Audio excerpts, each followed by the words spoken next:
พยาธิโรคาต่างๆ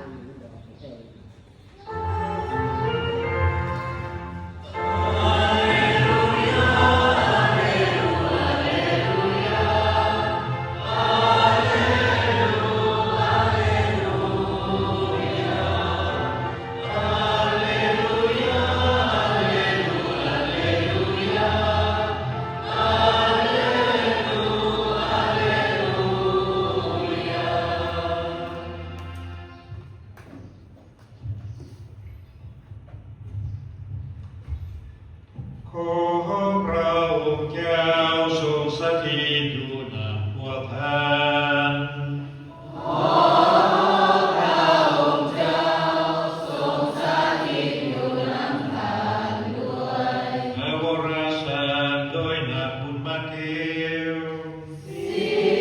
มงคุณจงมีแด่พระองค์เถิด